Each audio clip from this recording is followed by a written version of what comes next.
இதை உற்றுக்கேள் என் பிள்ளையே. அந்தணர் என்றால் யார் என்ற கேள்வி உனக்குள் எழுந்திருக்கலாம். அதற்குரிய விடை இதோ. அந்தணர் என்போர் அறவோர் மற்ற உயிர்க்கும் செந்தன்மை பூண்டொழுகலான். என் பிள்ளைகளே, பிறப்பினால் ஒருவன் அந்தணன் ஆவதில்லை. பிறப்பு என்பது நீர்ப்பகுதியில் தோன்றும் குமிழி போல் கணம் ஒன்றில் தோன்றி மறையும். ஆனால் செந்தன்மை என்பது கடல் போன்றது. அது எவ்வுயிரையும் தன் அன்பால் அணைத்து போஷிக்கும்.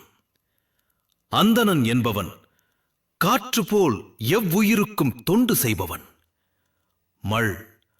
மழை போல் பூமி முழுவதும் பரிவுடன் பொழிபவன்.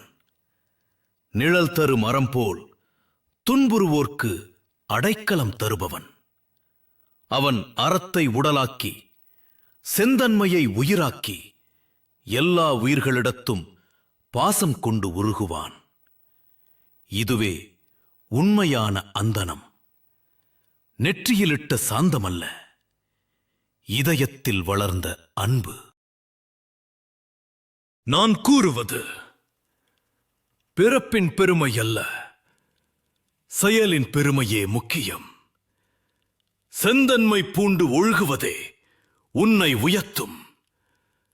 இன்று நீ எதிர்கொள்ளும் உயிர்களிடம் அந்த அன்பின் கடலை காட்டத் தயாரா?